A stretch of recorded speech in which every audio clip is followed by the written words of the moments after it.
Oke, jadi gini, kemarin setelah dari Bareskrim kita memasukkan pengaduan Dumas, itu sudah diterima. Dumasnya itu didiskusikan dulu, kemudian disampaikan kepada kami bila mau berbentuk LP gitu ya, maka mungkin lebih ideal di Polda. Jadi gini, saya cuma mau menyampaikan setelah dari sana, dari Polda juga tidak ada penolakan LP, tidak ada. Jadi gini, Kepolisian Negara Republik Indonesia ini kan ada tingkatan, ada Bareskrim, kemudian Polda, kemudian ada Polres, dan ada Polsek. Jadi intinya gini, bahwa kalau ada segelintiran bahasa, laporan ditolak, itu nggak boleh, itu mendiskreditkan teman-teman di kepolisian. Polisi tidak boleh menolak laporan atau pengaduan masyarakat, itu tidak boleh. Semua harus ditanggapi, semua harus diterima, semua harus due process of law namanya. Jadi saya di sini menyampaikan bahwa sudah dilaporkan dan sisa menunggu proses lebih lanjut. Ini kan masih jauh sekali. Diterima ditolak itu kan bukan persoalan sebenarnya. Oh, ini saya ditolak, itu enggak ada seperti itu. Kepolisian negara kita ini tidak boleh menolak laporan ya.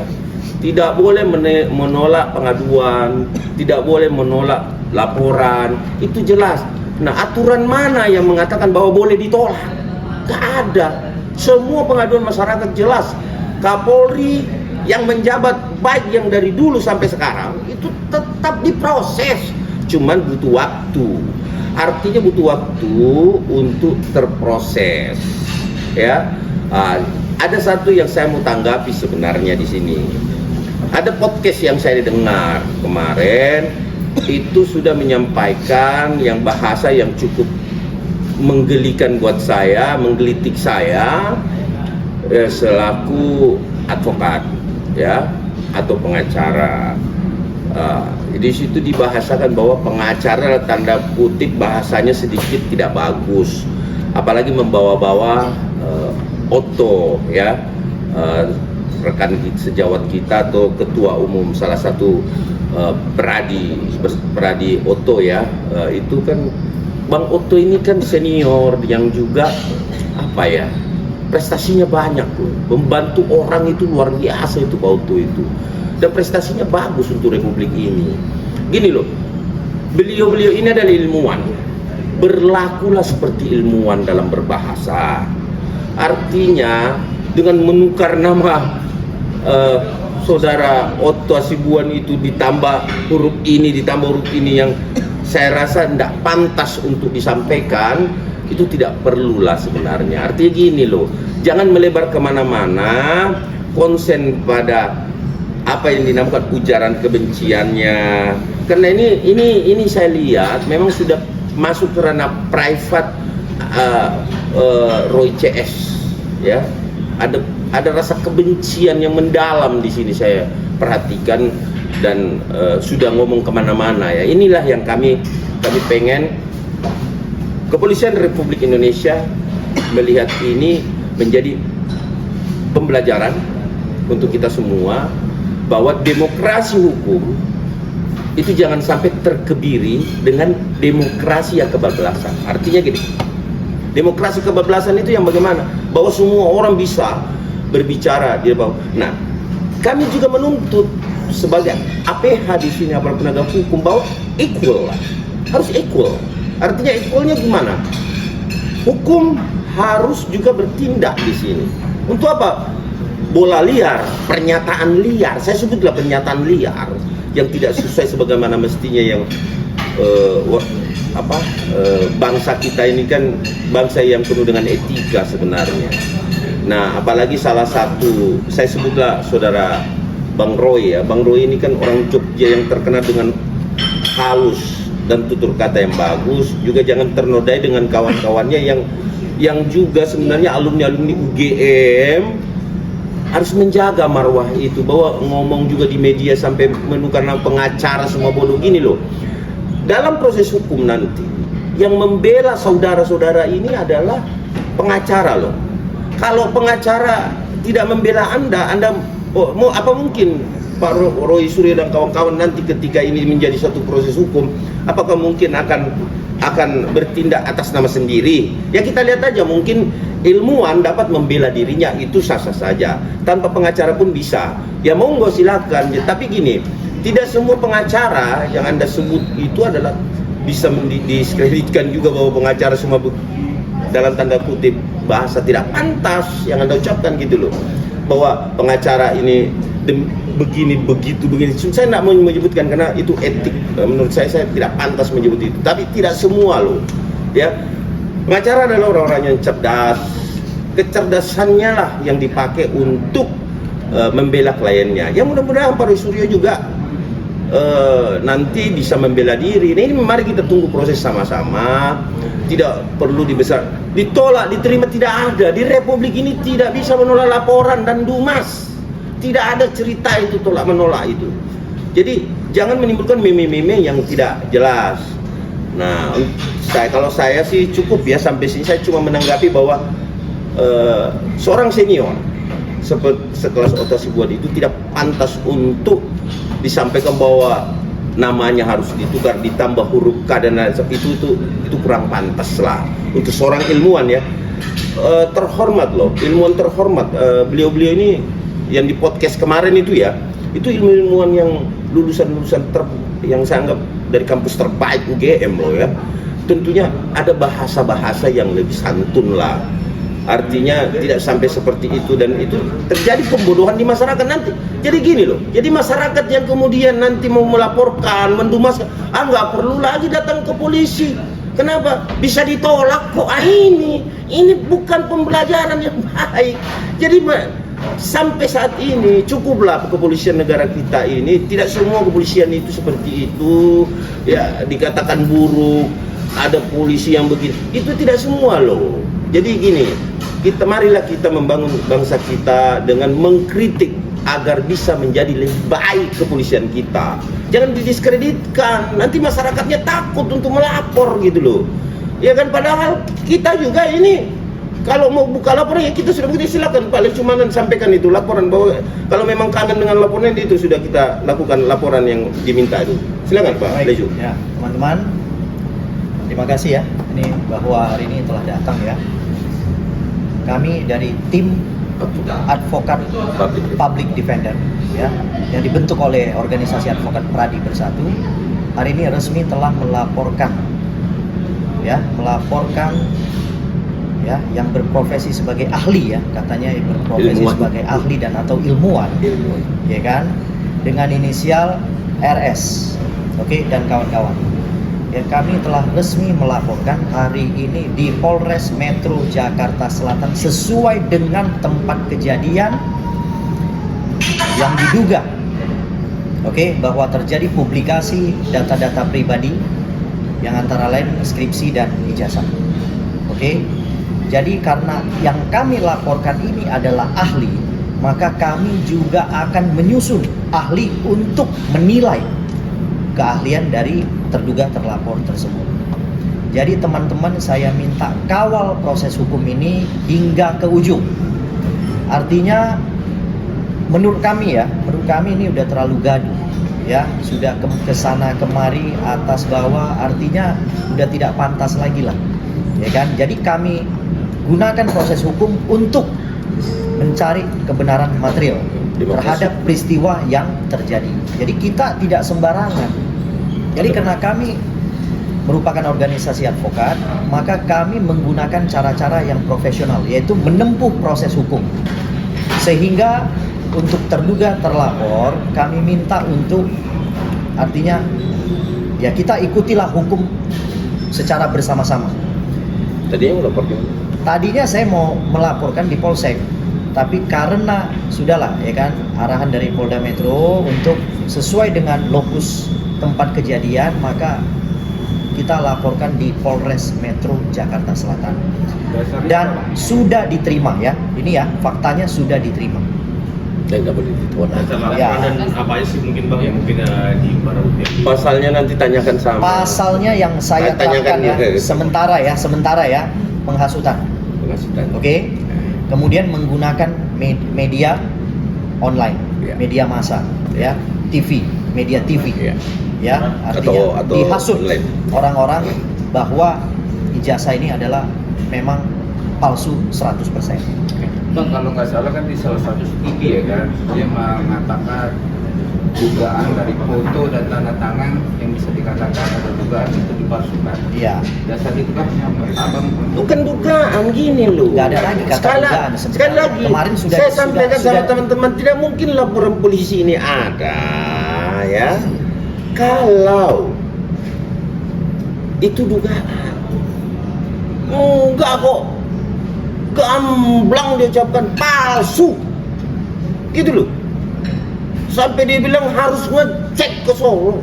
Nah, perlu saya sampaikan lagi satu, bahwa advokat public defender telah membagi persoalan ini, yang walaupun nanti endingnya akan ditarik, akan dikumpulkan menjadi satu, tetapi itu due process of law lah, ya, artinya itu proses hukum. Nah, kebetulan kami tadi sudah berkoordinasi dari tadi malam sama ketua advokat public defender Jawa Tengah, yang juga ketua DPD Pradi Bersatu di Jawa Tengah. Nah, itu untuk segera membuka di TKP-nya. Jadi ada TKP yang membuat kami melihat ada beberapa bukti tayangan yang memang terjadi kegaduhan di situ ya, di Solo ya. Sehingga kita beranggapan nanti nggak apa-apa, itu akan menjadi, jadi gini, itu akan menjadi pasal yang akan dikumpulkan satu-satu. Saya rasa ini prosesnya sangat panjang ini. Kenapa? Itu akan dikumpulkan menjadi pasal-pasal yang terpisah-pisah, yang kemudian yang pada akhirnya Dumas yang ada di Mabes Polri itu yang terproses. Kenapa? Karena sudah mengumpulkan pasal-pasal itu sendiri, kemudian diproses. Ini betul-betul dari bawah. Tidak ada orientasi. Biasanya kalau orang yang terkenal, orang hebat yang diproses itu kan langsung saja Mabes Polri terapkan, tang itu terjadi, itu yang biasanya terjadi.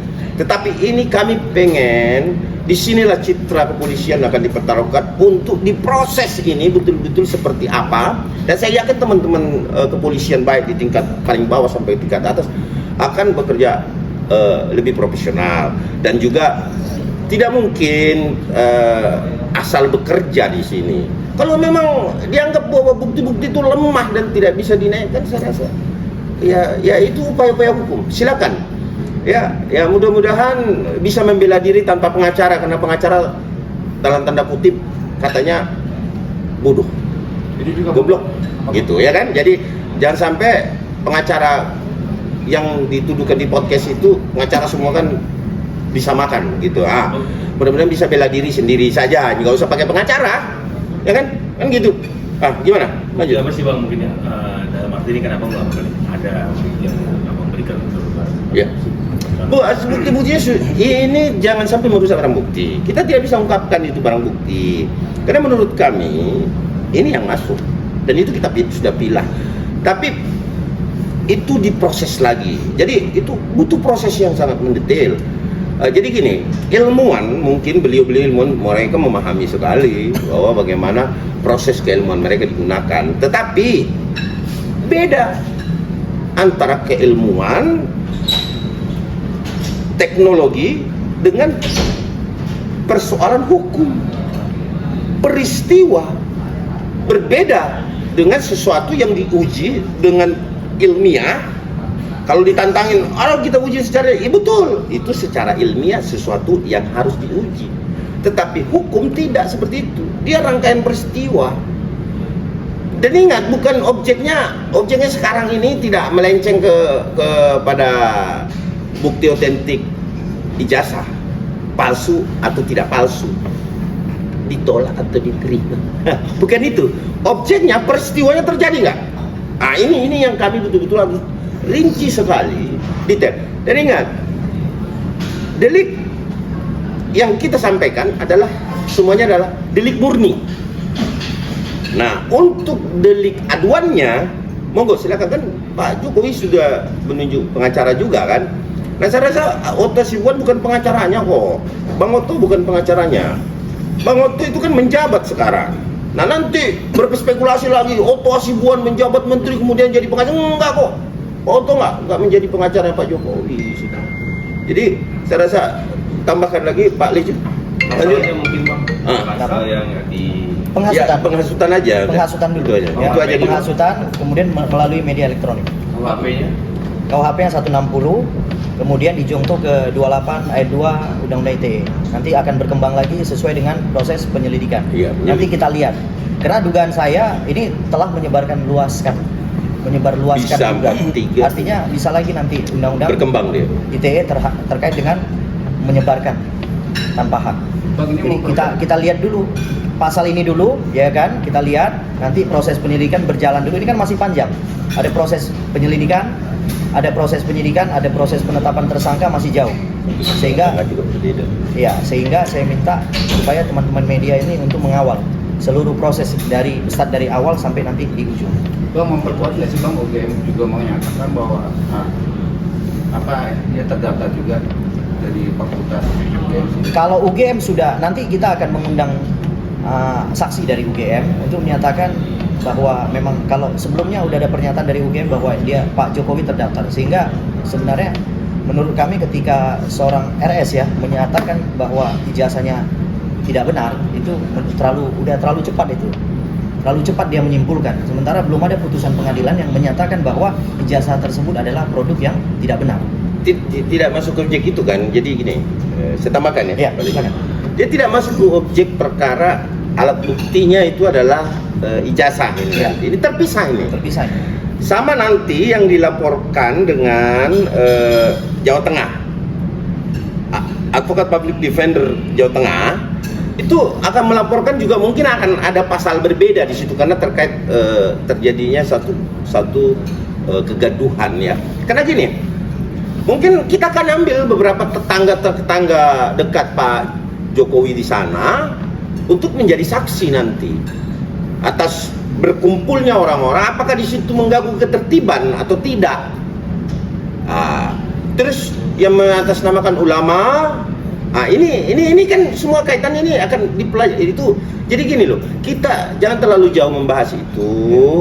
Itu kapasitas kami sebagai lawyer di sini atau sebagai advokat public defender tidak memiliki kewenangan juga, dia berhati-hati sekali untuk menyampaikan sesuatu ke publik agar tidak terjadi miskomunikasi dan menjadi residen buruk bagi citra-citra teman-teman advokat, ya kan? Bahwa memang banyak, ya kita tidak pungkiri bahwa ada advokat yang juga pengacara profesinya yang baru-baru ini terjadi itu kita tidak sanggah dan kita tidak membenarkan dan lain sebagainya. Cuman tidak semua, tapi tidak sedikit advokat, apalagi sekali lagi saya sampaikan, apalagi sekelas Otto Hasibuan. Beliau itu banyak jasanya juga, membantu orang kecil juga. Beliau itu saya tahu betul karakter beliau itu dalam menangani setiap perkara. Artinya dia orang berpikir, orang cerdas, ya kita hargai itu. Jadi jangan diganti-gantilah namanya. Kami mohon teman-teman yang lulusan UGM yang boleh dikata ini kan universitas bergengsi ya. Tentunya alumninya itu alumni yang tentu punya etika. Ya jangan sampai blunder kemana-mana lah. Kita terfokus pada persoalan perspektif hukum saja. Bagaimana hukum melihat itu gitu. Ada lagi? Bang, selain merespon dan menanggapi podcast nih Bang, Iya. terus Dr. Suryo sendiri menanggapi tentang laporan ini agak nyeleneh gitu loh Bang. Iya. Itu gimana sih tanggapan Abang? Kita artinya gini ya nggak apa-apa. Lebih bagus dia nyeleneh aja terus, ya kan? Dia udah pernah masuk juga kok, ya kan? Toh karena dia nyeleneh makanya dia masuk kan. Nah saya berharap kalau bisa dia lebih nyeleneh lagi. Ya nanti kan yang akan menilai pemeriksaan itu adalah penyidik, bukan kita juga. Kita hanya menyerahkan bukti, membuat laporan, kemudian kita mempersilahkan polisi untuk bekerja, ya kan? Nah yang penting kita minta ya dia taat aja, ya kan? Artinya ya dia taat, dia datang ketika dipanggil, ya kan? Kemudian Kooperatif.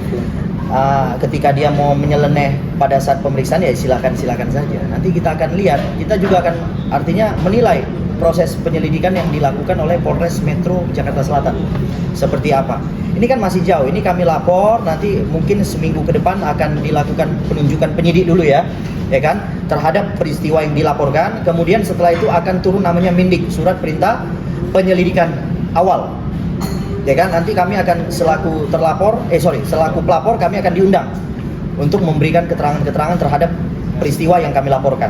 Nah, jadi ini masih panjang, kami perlu lagi menghadirkan saksi-saksi, ya kan, ketika peristiwa itu terjadi, ya kan, dan tindak lanjut lain-lainnya. Jadi kami tugasnya adalah melengkapi proses daripada laporan kami, ya kan, terhadap penyelidikan yang dilakukan terhadap laporan kami adalah tugasnya penyelidik dalam tingkat penyelidikan. Nah, saya rasa demikian ya. Jangan saya buka dulu semuanya, ya kan? Nanti merusak pemeriksaan kepolisian. Tapi aku tetap menghormati kan sekarang lagi di proses tetap ijazah kan lagi ada proses. Oh ya, itu peristiwa yang berbeda. Terkait itu kan hubungan keperdataan. Yang hingga digugat di pengadilan itu adalah hubungan keperdataan. Yang kami laporkan ini adalah peristiwa pidana, yang mana peristiwa pidana hanya bisa ditangani oleh kepolisian. Gitu. Jadi yang kami laporkan ini peristiwa pidana. Dipisahkan. Ya, ini tidak ada hubungannya sama peristiwa yang sedang digugat di pengadilan. Itu hubungan keperdataan. Jadi teman-teman harus pisahkan itu. Narasi. Menurut saya. Ini narasi. Tapi tetap RS selain RS ada lagi bang untuk dilakukan. Selain RS sementara ada yang lain, tapi nanti kita lihat dulu dalam proses penyelidikan. Nanti yang berhak menentukan lanjutan siapa-siapa saja itu adalah penyelidik. Seperti apa RS perannya, dan kawan-kawan. Seperti apa perannya itu nanti penyelidik yang menentukan, bukan kita. Pokoknya kita hanya menyajikan ini loh peristiwanya, ya kan? Oke, teman-teman penyidik, tolong dicek, tolong diperiksa, ya kan? Tolong dilakukan penyelidikan. Nah, itu teman-teman penyidik, bukan kita lagi. Kita sudah menyerahkan kepada polisi. Polisi dalam hal ini adalah negara. Seperti itu. Jadi diterima ya di Polres Jakarta Sudah. Enggak. Jadi gini, sekali lagi saya sampaikan ini pertanyaan ini. Jadi gini loh, diterima, ditolak kayak orang menikah buka laporan ini. Banyak banget Ya. yang di Mabes. Oke, sekarang saya menjawab. Saya menjawab. Makin ditolak makin senang saya. Enggak ada jadi gini loh. Iya, benar itu. Saya meluruskan narasi. Jadi hati-hati dalam bernarasi di sini. Laporan saya ditolak, laporan saya diterima. Ini bukan pernikahan. Tidak ada dasar hukumnya bisa menolak laporan gitu loh. Yang ada dasar hukumnya menerima. Dumas, laporan, delik aduan, delik murni. Nggak ada itu. Jadi menarasikan begitu itu kan jadi bias kemana-mana tuh. Jadi kita tidak boleh. Jadi betul-betul under track. Demokrasi hukum jangan dikebiri oleh demokrasi semua bisa berbicara di depan publik. Itu kan demokrasi, negara demokrasi. Selalu diunggah, demokrasi, siapa aja bisa bicara, equal, harus equal. Ada demokrasi hukum, ya. Oke, itu. Apa lagi? Bang, boleh tunjukin buktinya bang. Oh, nggak bisa, bukti-bukti tidak boleh kami tunjukkan. Jadi jangan dulu kita tunjukkan bukti-bukti kita. By proses, karena nanti terlalu akan jauh merusak kalian. pemeriksaan polisi. Ya. Ya kan? Biarkan ini berjalan, intinya biarkan ini berjalan. Tapi faktanya yang saya pegang ini tanda bukti lapornya sudah. Yang saya pegang Tapi diblurin dulu ya. Ini tanda bukti lapornya. Ya. Yes. Nah, jadi cuman saya minta kepada teman-teman untuk mengawal aja. Ya, artinya kita kawal karena kenapa? Menurut dugaan kami, ini kan seorang mantan presiden yang 10 tahun kita pilih loh. Ya kan, kita pilih. Mungkin kamu juga milihnya Pak Jokowi dulu. Menurut saya ya, yang dia bangun betul-betul Indonesia ini benar-benar dia bangun. Ketika ada segelintir opini-opini yang tidak baik ya atau yang bersifat negatif terhadap dia ya otomatis kita yang merasa puas terhadap dia ya pasti akan ribut pastinya. Nah contohnya ya mohon maaf lah ya apa sih prestasi RS ini? Hah? Yang saya tahu dia pernah ada putusan pengadilan yang mengatakan dia dihukum. Itu yang saya tahu loh ya kan? Nah, terus orang yang seperti ini ya, yang kemudian dia menyampaikan penelitian dia terhadap ijazah seseorang, ya kan? Dia saja pernah dibui. Mohon maaf nih ya, dia saja pernah dibui, kemudian dia kucuk-kucuk datang menilai menggunakan entah metode apa ya yang dia punya, yang kemudian dia nyatakan ini palsu. Dia sudah pernah dibui, dia kucuk-kucuk datang menyampaikan seperti itu, terus kita harus terima statement dia, harus percaya sama dia. Ya nggak mungkin lah kami percaya. Kami akan menguji statement dia melalui apa? Mekanisme pelaporan di kepolisian. Inilah jalur konstitusi yang diperkenankan oleh negara melalui apa? Melalui laporan kepolisian. Akhirnya kita telah membuka laporan kepolisian dan telah diterima. Jadi Pak RS, ya kau tunggu, ada bagianmu, kau tunggu aja, oke? Ada bagianmu. Itu demikian dari saya. Silakan rekan saya. Ada lagi?